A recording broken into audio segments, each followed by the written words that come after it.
I don't know if you've ever reflected on this, but the Bible is a book about suffering. So Genesis chapter 1 starts with God creating a world of infinite blessing.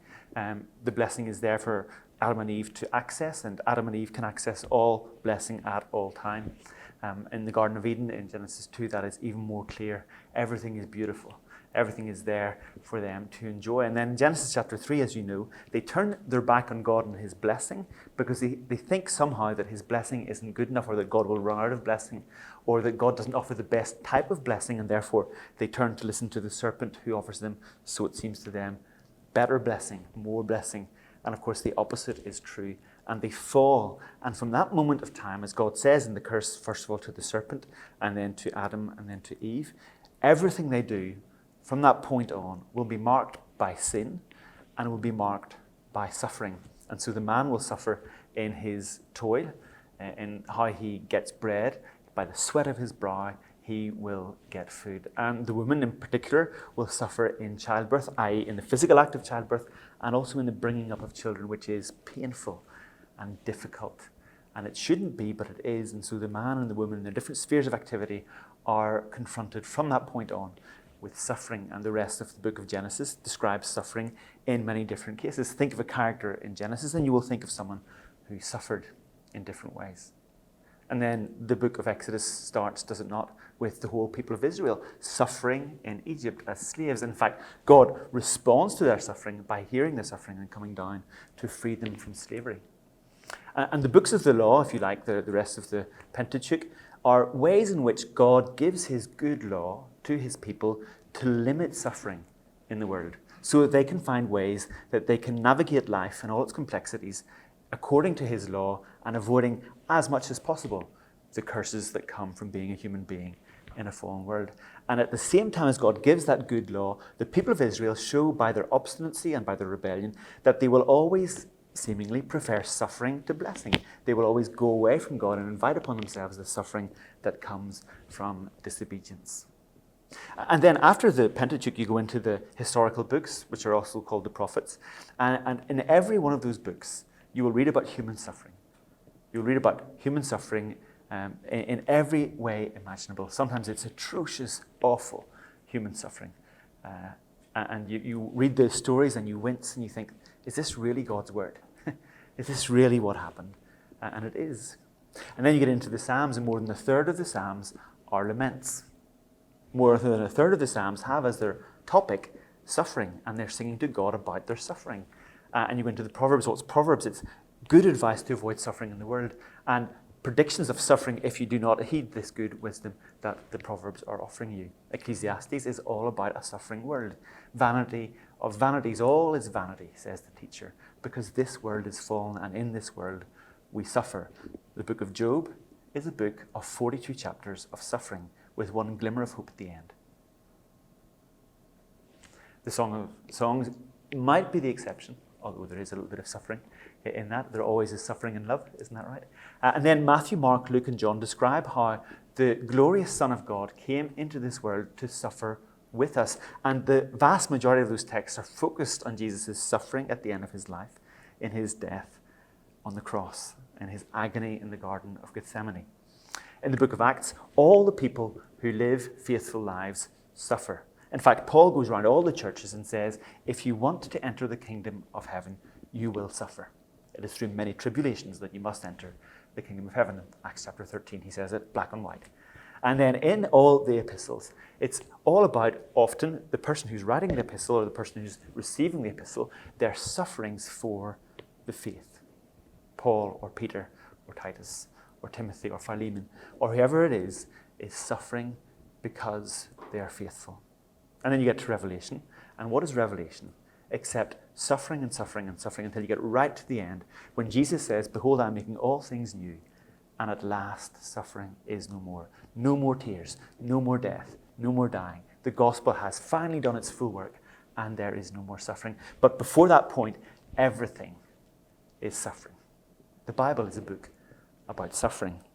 But more than that, not only is the Bible a book about suffering, but it is actually a fact that everybody suffers. I don't know if you've ever done conjugation.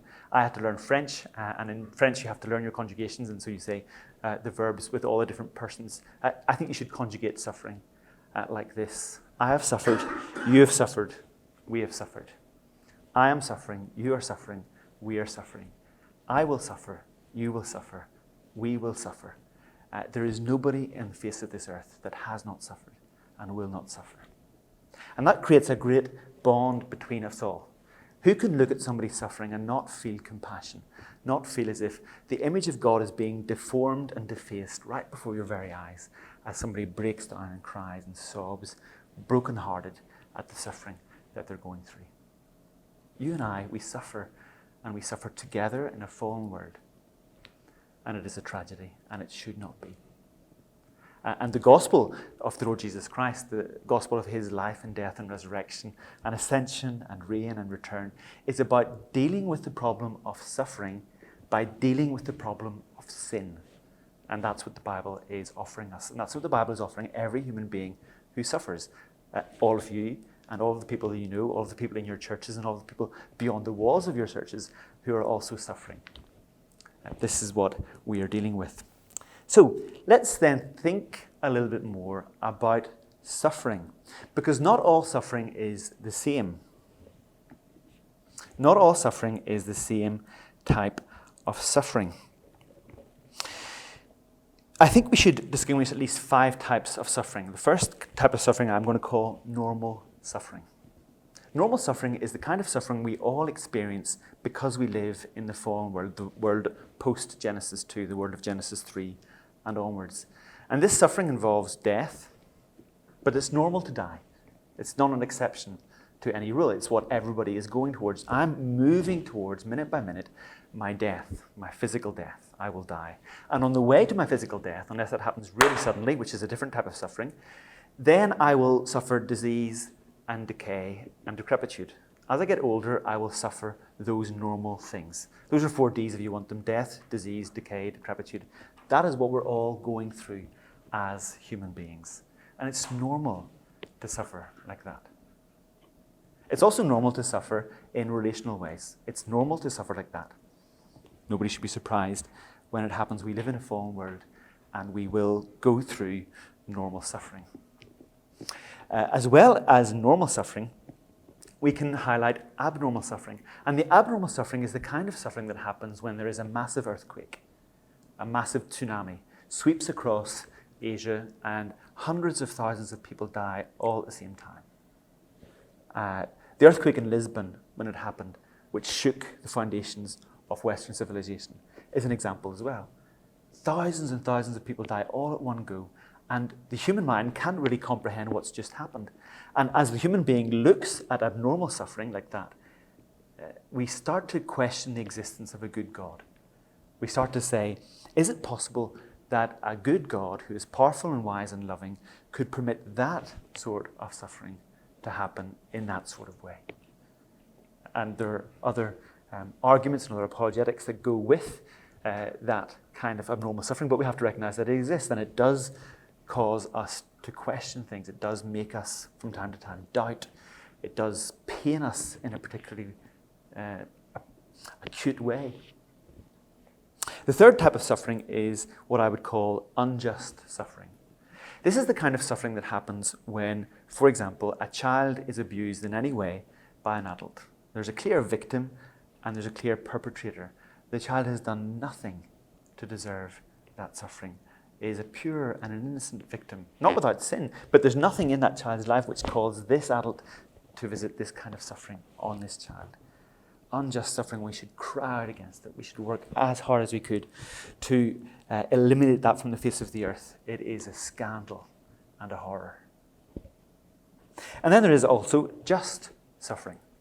And just suffering is the kind of suffering that happens when you do something wrong and you receive the direct penalty for it. Sometimes my children suffer justly because I say, if you do that, this will happen. They do this and this happens, and that's just suffering. And it's not pleasant, it's still suffering, but it's what they should have expected. If you speed, and if you get a speeding ticket, and if you have to pay a fine, it doesn't feel good, it's a suffering of sorts, but it's just suffering. If you commit a crime and go to prison, nobody enjoys prison, but it's just suffering. And so as you talk to people about suffering, it's important to situate the type of suffering that you're talking about. Are you talking to somebody who's going through normal suffering, and therefore you walk through them in such a way as for them to realize that this is the normal suffering that we must expect in the world as it is? And the book of Job is about that to some extent, because although calamities happen in the start of Job, they are the kinds of calamities that somehow or other are part of our common human lot. And we'll come on to that in a minute. But the last type of suffering that I want to mention, and we will look at this in more detail later, is suffering for righteousness. The suffering that is directly related to your faithfulness to Jesus Christ, directly related to your faithfulness to the gospel. And that is something that we all need to know if we're going to go into Christian ministry of any description. And I'm guessing that if you're at the forum, you're at least thinking about some kind of Christian ministry, or you're in some kind of Christian ministry, and therefore you will suffer this kind of suffering, the suffering for righteousness' sake that Jesus talks about in the Sermon on the Mount. The suffering for the gospel that Paul talks about, that suffering will be your lot. And are you prepared for that? I remember before I came to France to start pastoring and planting churches 12 years ago, there's a good friend of mine who was already in France, and he's now in Belgium. And he's a kind of very intense guy, and he can only do one thing at a time. And so he was going for a walk with me down in Dublin, and he stopped because he can't really walk and talk at the same time. And I kind of stopped too because I didn't know what else to do. And he said to me, and he looked at me, he said, "Philip, if you're not prepared to suffer, please don't come to France. If you're not prepared to suffer for the gospel, please just stay where you are and don't come to France." It really struck me. And made me ask the question, am I prepared to suffer for the gospel as I move to France to pastor and to plant? So those are the 5 different types of suffering that I'd like to get clear in our heads before we move on. Let's just talk a little bit about normal suffering in the context of the book of Job. In some ways, it's the most sustained treatment of suffering in God's word. It's Job who suffers. If you remember back in the beginning of the book of Job, there's a scene in the first 2 chapters which is the heavenly scene, which is the counterpart to what's happening on the earth. And that heavenly scene is the heavenly court where God is calling his angels, including Satan, to stand before him and to report back to him. And Satan accuses God of giving Job special treatment, which is why Job is in fact worshipping God. The question in that text is, does Job worship God for nothing? That's Satan's question to God. And the answer that Satan is saying is, of course he doesn't worship you for nothing. Nobody would worship you, God, if they had to suffer. So if you take away all your blessings from him, and if he suffers, then you will see at that point that Job is not worshipping you because you're a God. He's worshipping you for the things he gets out of you. He's worshipping you from self-interest, and that's not worship at all. And if that happens, then Satan will have proved that nobody really worships God for God, but only for what they get out of God. That's the whole drama. Does Job worship God for nothing? And so God grants Satan permission to inflict upon Job the kinds of sufferings that happen to us all, albeit in an amplified way. So all his children die, and his body is really diseased, and his friends are useless, and all that suffering happens. But the central question is not why does God permit suffering, but does Job worship God for nothing? And that means that suffering, and the kind of normal suffering we go through, is more a question of spiritual growth and how God grows us spiritually than anything else. And if you've been through any significant suffering, I think you will know that. You know that in moments of significant suffering, God is growing your faith, and God is growing who you are as a person. I had a moment of particularly acute suffering when Rachel and I lost a child, and that was acute suffering. It was deeply painful. And during that time, I read through the book of Job, and I was trying to work out what I could glean from the book of Job for my own soul as I walked through suffering. And the great thing I took away from these chapters 1 and 2 was that God permits suffering, but does not inflict or desire it. So as you look at Job chapters 1 and 2, you can say that God permits suffering but does not inflict or deny or desire it. However, Satan, in Job chapters 1 and 2, wants suffering. He inflicts it on people as a way of opposing God, as a way of opposing his people, as a way of opposing his projects, and he enjoys it. And so those two characters in the start of Job are really important as we come to understand suffering and the kinds of sufferings that you might go through just normally in your daily life, or that Satan might amplify because you're in Christian ministry. That was of great solace to me. Why? Because it showed me that God stands behind blessing and cursing asymmetrically. God blesses with his whole heart. He wants to bless. Genesis chapter 1, and God made them and God blessed them. That is what God is essentially in his nature. He permits suffering, but not in a way that he desires it, as Satan does. And so as I moved through suffering like that, I knew all of a sudden who to hate and who to love. I could hate Satan with all my heart because he enjoyed inflicting suffering. And he was asking God permission to visit me and my family with suffering, and he was loving it. And so I could hate Satan, I could be angry with Satan, I could vent my rage at Satan because Satan has always opposed God and always opposed God's projects in all of those ways. And so that gives me an outlet for that kind of feeling. I don't know if you've read C.S. Lewis's That Hideous Strength. There's a trilogy, a space trilogy, which is a great work but less well known than his other stuff. And in that, at one point, the hero is wrestling with what is called the unman, and the unman is the representation of Satan and evil in the book. And at that point, the hero finds that he suddenly understands what hatred is for. Hatred is not always a negative emotion if it's directed against Satan and his works. It is exactly the emotion you should have. As I walked through suffering and as I walked through the book of Job, I also learned that comparing suffering, my suffering with your suffering with my suffering, is impossible and futile. If you flick with me to Job chapter 6, verse 2, if you've got your Bible, if not, I can read it out for you, and it's not a hassle to me. You'll see that Job wishes that he could weigh his suffering, he could weigh his vexation. Job says, "Oh, that my vexation were weighed, and all my calamity laid in the balances. For then it would be heavier than the sand of the sea. Therefore my words have been rash." But the point is, he can't. The point is, Job can't weigh his suffering. There's no metric, there's no unit of measurement to describe your suffering or mine. I can't say, yeah, I've got 5 kilos of suffering and you've got 3 kilos, so you'd be more sympathetic towards me than I am towards you. You just can't do it. Your suffering is what you're going through, my suffering is what I'm going through. And suffering is suffering is suffering. You can't compare it. You just have to have compassion towards it. I remember feeling guilty about the suffering that I had because it wasn't as bad as some other sufferings that other people had. I remember feeling perplexed because other people were saying that they were suffering, and I was looking at them thinking, that's suffering. What about my suffering? You just can't compare suffering, and we shouldn't try. It's futile and impossible. And then, of course, the way people experience suffering, intense, normal suffering, is different. Bereavement, for me, felt exactly like Job, chapter 7, verse 3. "So I am allotted months of emptiness.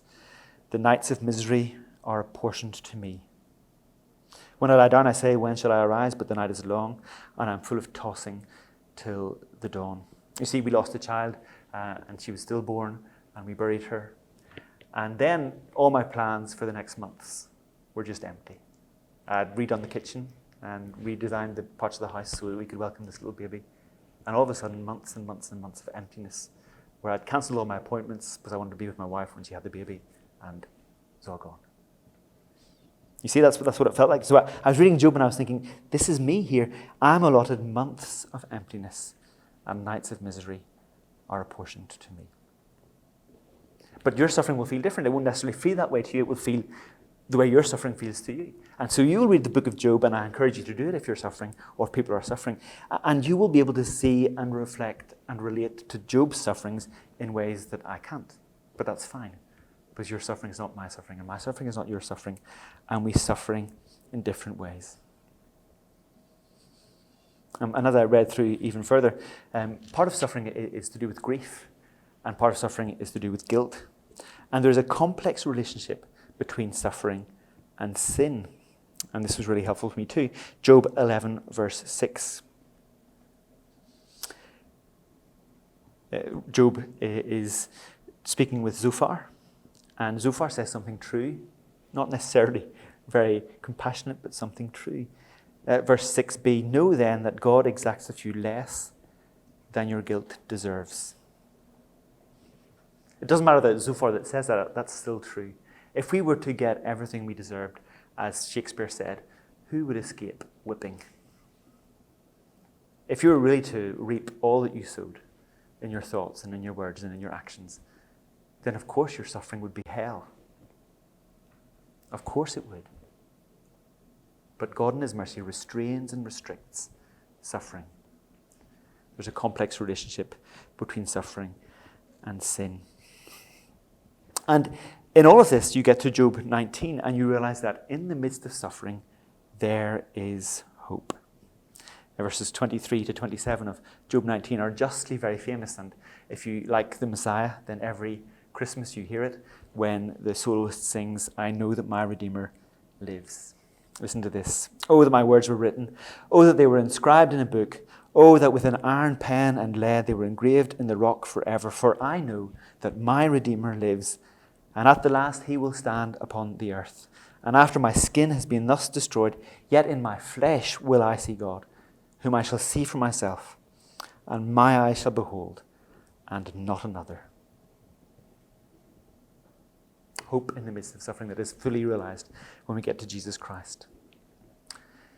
As we think through suffering and as we suffer ourselves, the book of Job is an endless resource for us to come to it time and again, to help us to walk through and to understand and to put words into our suffering and to articulate our suffering to God, to ourselves, and to others. And we could say more about it, but we'll move on because we've got lots to get through. So that's how you might think about normal suffering. And bear in mind that I'm saying that normal suffering happens to us all at different times and in different ways, and that Satan can use normal suffering, in particular against God's anointed people, to oppose them and to oppose God's projects. And Satan does that with glee, and we hate him for it. But let's come on now to suffering for righteousness' sake.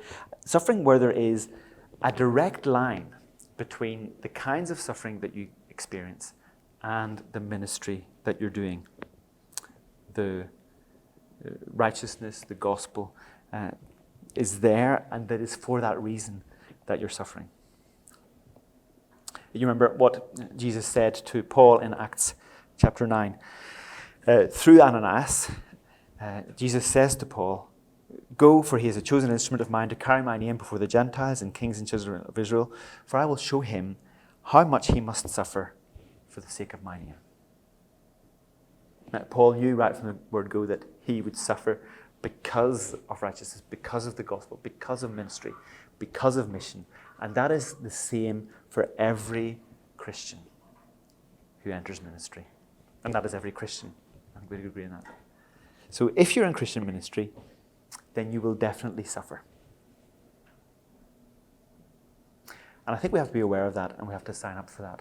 And not be surprised when it happens, not be dismayed, not be shocked as if something strange were happening, but be ready to accept it as part of what God is doing in our lives. And part of the way that God triumphs over Satan is when we suffer well, despite everything.